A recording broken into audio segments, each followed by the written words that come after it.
G'day folks. Well, I had a few requests now for an update on this Range Rover project. I just moved it again. The grass underneath was starting to die off pretty bad, so I figured it'd be a good thing to move it. Only way I got it to move was to put power straight to the coil. What's happening is it is an ignition failure thing, it's not flooding. Coil's losing its primary voltage as soon as you let go of the key.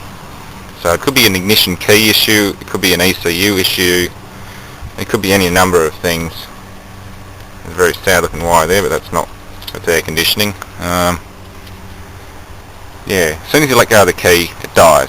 Hold the key in, the starter motor's anti-run on clutch will engage and it'll keep running, but you got to hold the key to keep it running. So it could just be in the ignition barrel.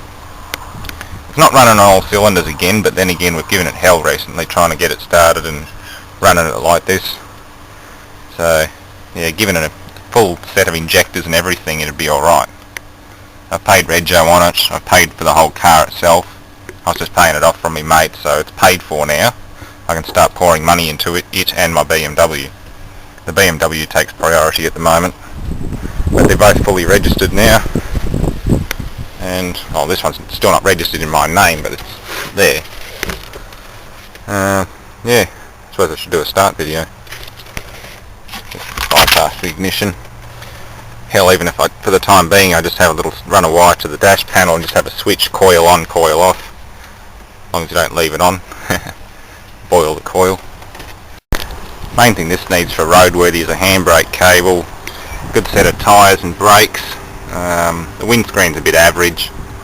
My roadworthy guy takes care of me, so I'll get away with a few things that you wouldn't normally. But yeah, you got to play it safe though. If it's genuinely dangerous, it gets fixed. If it's just cosmetic or something they're being picky about, well, we can leave it a bit longer. So always make sure your car's actually safe, not bodged up. Nothing worse than a dodgy roadworthy on something that's been cut and shut or obscenely dangerous, like the front end's about to fall out of it or something stupid like that. Oh, coil's on. First time I applied the coil, I tapped it a few times to see if it was going to short out the battery or something, like safety tap, and the engine twitched. I thought it actually engaged the starter, but it didn't. It fired some fuel that was in one of the pots. The secondary voltage collapsed and one of the spark plugs went off. Easy.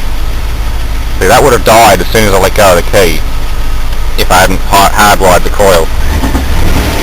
Still got that horrible hesitation problem, but that's probably the injectors.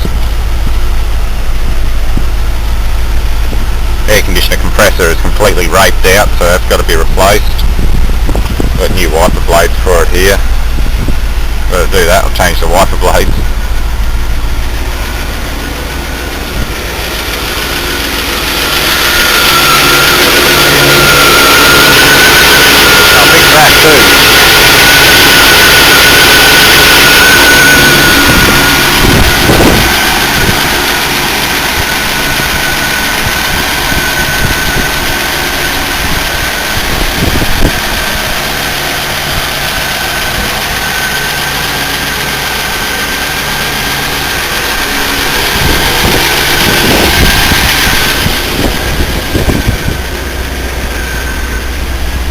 Problems aside, she's a pretty good car. The gearbox is good.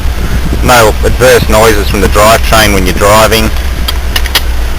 You get a very slight clunk when they're hot when you go into gear, but there's a lot of clutches in the differentials. This is constant all-wheel drive, so you rear differential LSD clutches are a bit noisy when you go into gear, but she moves and drives. Sort of. That tyre's gone down again, so I better not go too far. But yeah, hope that sort of gives you an idea of what's going on. Stop the car.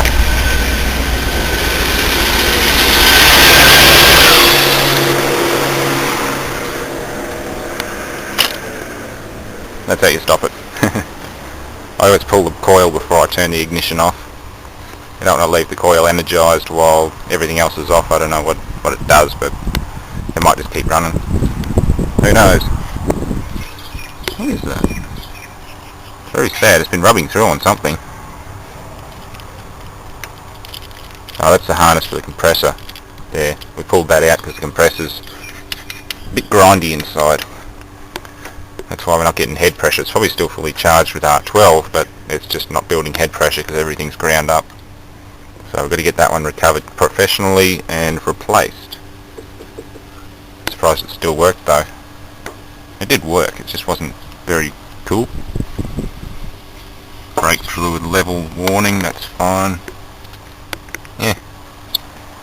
It'll come good, just needs money.